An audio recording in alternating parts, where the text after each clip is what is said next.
My name's Katie O'Hara. I'm the Public Information Officer with Southwest Area Team 1. Thanks for joining us this afternoon for August 2nd press briefing on the Alexander Mountain Fire.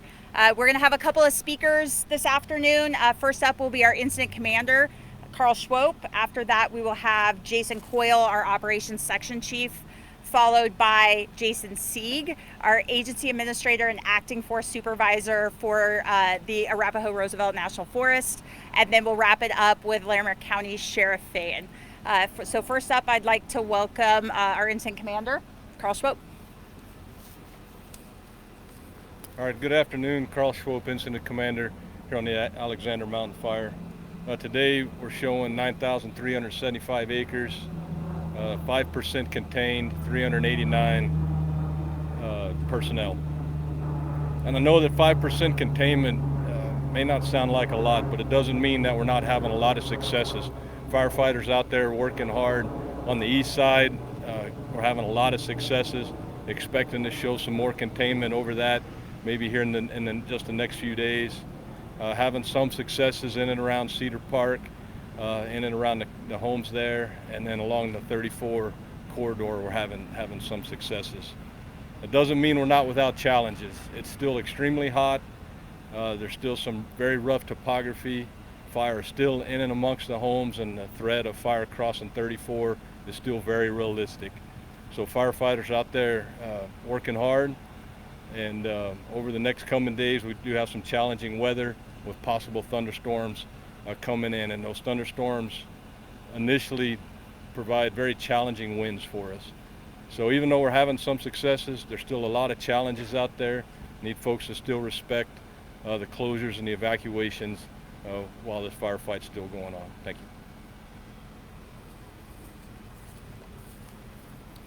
you. Good afternoon. My name is Jason Coyle. I'm one of the Operations Section Chiefs for Southwest Area Team 1. I'm going to go around the fire starting on Highway 34 and let you know in a little bit more detail the efforts that are going on right now, and then talk about some of the contingencies that we're preparing for. So along Highway 34, from where the western edge of the fire that it's reached Highway 34, all the way back to the east of the fire where the fire ties into the canal road, that piece that we put black on the map yesterday, where it's a controlled edge, all of that is looking really good. And what I mean by looking really good is the amount of green pockets from where the unburned fuel is adjacent to the structures or adjacent to the values, the homes in there, has been reduced, or the fire has been put out along those edges. And we expect to add some more containment along Highway 34 back towards the canal road. North of the canal road, where the hand line went up on the east side of the fire above Masonville, tied back into Green Ridge, and then went all the way north to the Cameron Peak fire in the far northeast corner of the actual Alexander Mountain fire. That line is holding. Crews are continuing to patrol that line and to ensure that there's no rollout snags, anything that could cross the line and cause the fire to continue to move east above those homes that are situated just over the edge of that ridge, and then the larger number of homes that are further down the slope in Masonville. From where the fire meets the Cameron Peak fire on the northeast corner across to what's called Jug Gulch, which is a gulch that runs the drainage that runs north towards Spruce Mountain. The fire is checked up along there, along a two-track road inside the Cameron Peak fire. So, now that there's no timber in there, and those grassy fields that did move to that, but they had scouts go all the way in back to the Jug Gulch area from the east side all the way to basically midway on the Cameron Peak scar, we're on the north side of the Alexander Mountain fire, and that fire's checked up there. And we're going to add some what we call road as line, where it shows that we're using road as a control feature, and they'll continue to patrol that and make sure nothing gets across it, but it's looking real good. Yesterday I talked about if fire moves 1 mile into the Cameron Peak fire scar, that would cause us to reevaluate whether that was an effective control feature. Right now it looks like that is going to be an effective control feature, which is a big win because it gives us a large area that we don't have to focus efforts on in the near future. West of the Jug Gulch, where the fire activity was most pronounced yesterday, all the way across the northern edge of the fire until it goes south into the Cedar Park area, that edge of the fire is also looking really good, where it's bumped into the Cameron Peak fire. So We'll continue to patrol it and ensure that it doesn't move, but so far all indications are that the Cameron Peak fire will hold. Going south from the northwestern corner of the fire all the way until you leave the community of Cedar Park and get on that really steep slope above Highway 34. Efforts over the last several days have been on point protection. So as fire moves around the community, it's been, hey, protect the home, go on and protect the next home. Now what they're working on doing is connecting the dots, basically. So you have all these pieces of fire that you put out around the homes, and then you have unburned portions between them. If we were looking across this field and seeing those portions, it'd be really easy to figure out what's where. It's not that way on the ground. So a lot of effort is being put into tying those pieces of burned areas together to prevent the fire from moving further west into the more of the Cedar Park subdivision. So now below Cedar Park and to the east of the road where you access Cedar Park, there near Drake, the fire is continuing to flank, which just means that it's moving perpendicular to or parallel to the slope all the way up Highway 34. Still on the north side, still on the side we want it on. However, it's continuing to move to the west. I was happy to hear the aircraft flying over, because that's more retardant that is focused on reducing that rate of spread. So reducing how quickly fire moves to the west.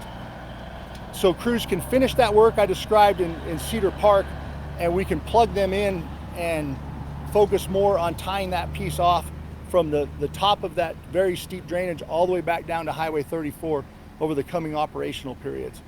Once that's done, and once we're able to secure the edge above Highway 34 where it runs along the highway, then our confidence will increase that fire will not either spot across Highway 34 or spot across the road that goes up into Cedar Park and basically, threaten Cedar Park from that side.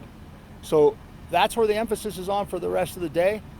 We're also planning for contingencies if fire was to get across 34 and we're not able to immediately suppress it, what actions we could take. And we'll continue that planning and that preparation, along with the planning and prep of homes further up towards Drake and then beyond towards Glen Haven, until such time as we have a high degree of confidence that the fire is secured along Highway 34 and along that whole western edge. Thank you.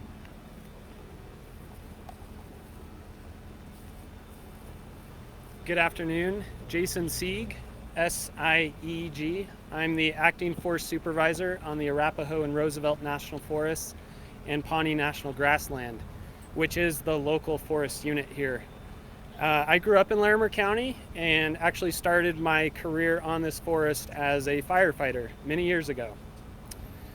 Updating you on our employees across the forest, we have over 100 employees supporting large fires across the west right now, and about half of those employees are assigned to the Alexander Mountain Fire currently. There's a lot of risk right now for new starts. There's possibility of lightning coming in the next few days, and so the resources that we still have on the forest, they are available for initial attack and initial response in the event that a fire does start. We will coordinate with the CIMT and the county resources if the need arises. We also have very dry conditions right now, and we have a scarcity of firefighting resources. So today at noon on the Arapahoe and Roosevelt National Forests and Pawnee National Grassland, we entered into Stage 2 fire restrictions. What does that mean, Stage 2? Well, essentially it means there's no open flame of any kind allowed on Forest Service lands unless you're using a device that has an on-off switch. It also means that there's no outdoor smoking on National Forest lands along the Front Range counties and the National Forest lands in Grand County. I want to pause for just a minute and reflect on the last 5 days. This incident has been going on for 5 days, and we've had some difficult days this week. There's a lot of communities affected, and these communities are going through hard times, whether it's the uncertainty around damage to property, being evacuated for multiple days, or even the smoke impacts that we're seeing in the communities smoke impacts to you directly or maybe a loved one, I just want you to know that I recognize that. I think all of us here standing up here recognize that, and we're in it with you. Thank you.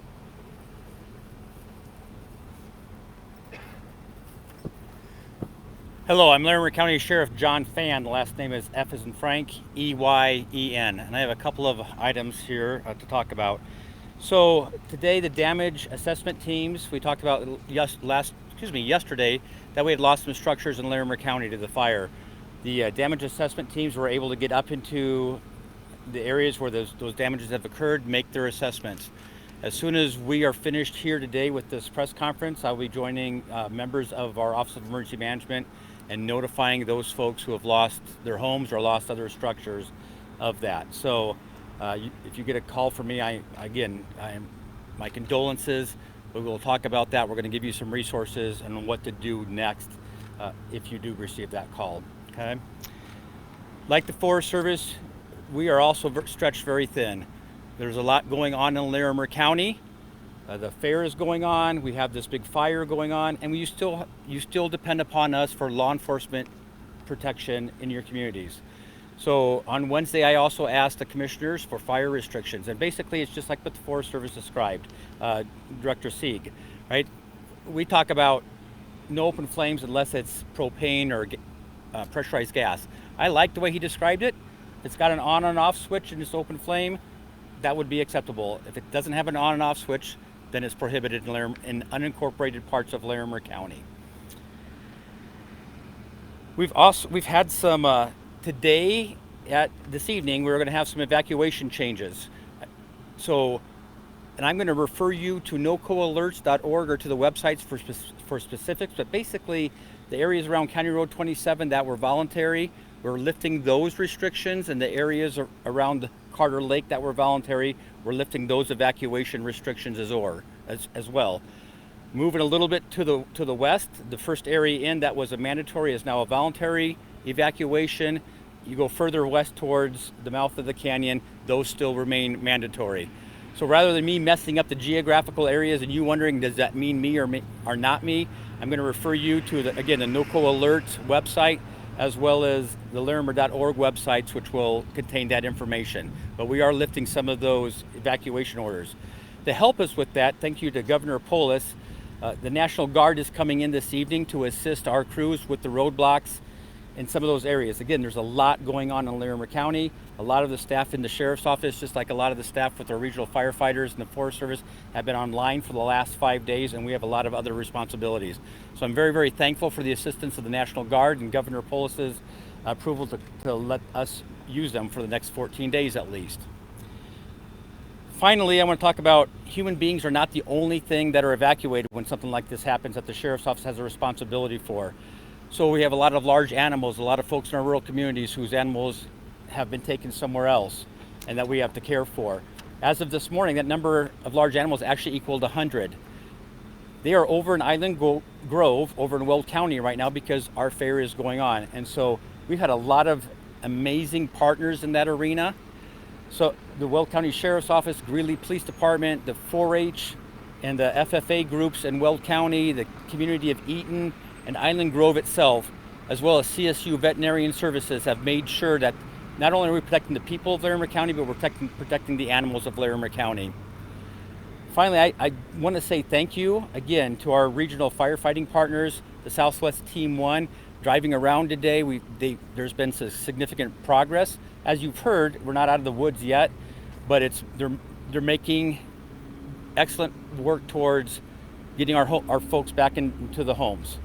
I got to thank the Southwest Team 1, Glen Haven Fire Department, and Chief Ingram as well have been amazing partners in this and in addressing some needs today. And again, I greatly appreciate everybody's efforts. Thank you. Thank you, everyone. So a little bit different than yesterday. I'm going to kind of help facilitate questions and point at who's probably the best one to answer those. So we'll sort of open it up. We're going to try to keep it to about the next 15 minutes worth of questions. So we'll go ahead and get that piece started. I have a question for the sheriff. Or I'm sorry, you will probably relay this. Yeah, to the you're sheriff. good. Yeah, about the evacuations, the split. You've been keeping us up to date on mandatory versus those who are voluntary. Do you have any more information on how that split goes right now? So, and I'm not sure as far as the numbers go, is that what Yeah, you're so asking if for it's a specifically? Total number, and then how many are? All right. See, I told my team that I don't want to do the numbers. Nobody cares about the numbers. They want to know about where, if it's their house or not. And here you are asking that question. That's awesome. Hang on a second. I do have those numbers. Sorry, David. I know 5,000 every day. Yep. Less, I'll take that. That's Right. No. Right now there are 2,415 people, 2,415 under mandatory, and 2,588 in voluntary evacuation areas. Are those individuals or are those? Those are the contacts we keep talking about. Yep. Thank you. You're welcome.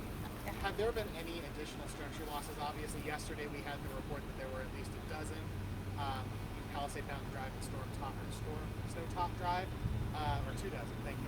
Have we gotten any additional or know of any additional losses overnight into today? And along those lines, do you know how many of them were actual residences versus outbuildings? So let me do this one first. We did lose yesterday some additional residents or structures, not residences. To my knowledge, we did not lose additional ones overnight or into this day. To answer your part, I don't know that. I will know that in about 30, 40 minutes when I head over to our Office of Emergency Management and they have actually separated that. But I don't have that information right now, Kelly. So 2 dozen is still accurate. A little bit more than that. A little. Yep. A little over 2 dozen. Yeah, just a little, about 30, if I'm gonna guess. Sheriff, are those assessments complete at this point, and when can folks expect that call? Like I said, as soon as I leave, they are complete. As soon as I leave here, I'm heading to our Office of Emergency Management, partnering up with a member of their staff. I will be making the call and letting folks know that we're going to start with primary residences. If you lost your primary residence, I'll make those calls first. If you've lost an outbuilding of some kind, I'll make those second. The member of the Office of Emergency Management there's a whole host of resources we can provide. So they'll talk about that with you.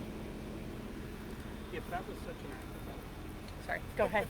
We'll come back. Yep. Who the best to ask is, but yesterday we've heard reports of competition among other agencies for air tankers and other assets to fight the fire because of ongoing incidents elsewhere in the U.S. West. So I'm curious, have there been any requests that have been denied from that interagency center as other agencies are busy fighting large fires in California and Oregon? And then another numbers question, how many gallons of slurry and water have been dropped, do you think? We'll start. So the first question is talking about the competition for resources. So I'll, I'll have our incident commander address that one. So when we order resources, they either get filled or don't fill. And if they're not filled, we don't necessarily know the reason why. And I would say 90% of our resources are not getting filled. It doesn't mean we're not getting resources in. We're getting resources in every day. We got more hotshot crews in today, which is a big bonus. We're getting more engines in every day, which is very helpful. So we are getting resources. So even though there's a lot of competition out there, we're not saying that we're getting nothing. We're getting plenty of resources. And then for the number of gallons of water dropped from the air, we can get that number tallied up and maybe post it on Facebook page or something like that where you can get it from. And then just a quick follow-up. With the National Guard coming in, what does their assistance to you all look like moving forward? So the National Guard's mostly going to assist with security type things. So helping the Sheriff's Office out with roadblocks, helping us out with security around camp, security in the evacuation areas. So with that being supposedly still one of the most active areas of the fire up there in Cedar Park, how were you able to safely get assessment teams through there while crews were still actively fighting the fire? So the question is talking about, and maybe a little bit, both sheriff and operations. We'll let operations answer that one. Did you hear that? Yeah, so the question was, how are we able to get damage assessment teams safely into Cedar Park when they're still doing firefighting activity in there? And that is why they didn't go in there yesterday, because that part was most active. When the area that they need to do the damage assessments is safe, and when their route going in and out is safe for a period of time, then they will go in there escorted. We know where they're at. They check in and out with the division supervisor, the person that's in charge of that part of the ground, And then if we need to pull them out because of increased fire activity, we'll escort them back out of the fire area. So that's how we're able to do that. But they were able to get to all the structures they were trying to get to today? Per the sheriff's statement, yes, they were. We've, over the last couple of days, we keep asking this, but it's always good to check. Have we had any injuries or deaths reported up to this point? So have we had any injuries? The only injuries we've had are minor injuries, slips, things like that, twist ankle. Specifically? Yes, I don't know of any injuries to the public, but we have had a couple to firefighters, yes. Any other questions? Okay. Probably Jason Jason 1. one. Okay. Carter, how close is that fire to the highway at its closest point? And you mentioned that's kind of such a critical line. What exactly are you doing to prevent it from hopping over? So if you if you're fishing in a creek, right? So the where the water's edge touches the bank, that's how close the fire is in a lot of places. That's okay. What the problem is when the fire is further up on the slope and it is in an area where there's a lot of timber and it has the potential of creating embers that then go across the highway and land on the other side. So what we're doing to prevent that from happening is using heavy helicopters and using air tankers to reduce the number of trees that torch, reduce the fire's intensity. They're not going to put it out by themselves, but they can reduce the intensity of the fire, which reduces the spotting potential. We use this thing called a PIG, the probability of ignition. And on days like today, when it's 100 degrees, low humidity, it's 100%. Every ember that lands on receptive fuel causes a fire. So during the daytime, if we can suppress those embers and then look for opportunities at night to burn out the fuel between the fire's edge and the road, then we reduce the likelihood of embers the following day. So that's kind of the process. And as far as what we're doing in case it gets across, I think to kind of tag on what Carl said, any strategy we develop, it's important that the maximum number of resources exceeds the minimum required. So we will be continuing to adjust our strategies on what we would do if fire gets across based on where we have other resources committed and based on how many we can put into effect in the area where it crosses to ensure that we have a high likelihood of success of preventing any further loss to structures or other values. Probably another question for you, Jason, but we keep mentioning the thunderstorms that are going to be coming and the concern about wind. Is there any specific sort of preparation plans that y'all are doing, or is it going to be mostly we see what it's like when it gets here? So talking about thunderstorms and outflow winds and what we do to prepare for that. First thing we do is that during our morning briefings, our incident meteorologist gives us a heads up that that potential exists. We're from Arizona. We've lost a lot of firefighters due to thunderstorm outflow winds. And the next thing we do is that the incident meteorologists, they're monitoring the radar all day long, and they can see signals that suggest that wind's coming. They also are looking at the different weather sites around the fire to see if any of those outflow winds are headed towards the fire, and then they'll warn us. And then crews post lookouts to where they can see where those cells are building, especially when they start dropping virga. And then we make sure when that's not a threat, we may have a longer evacuation route to a safety zone, to an area that we could of safe harbor if the fire did erupt. When those become more likely, then we reduce that distance in a manner that's commensurate with how much time we think we're going to have, so crews can get to someplace safe. Those are the things we're doing.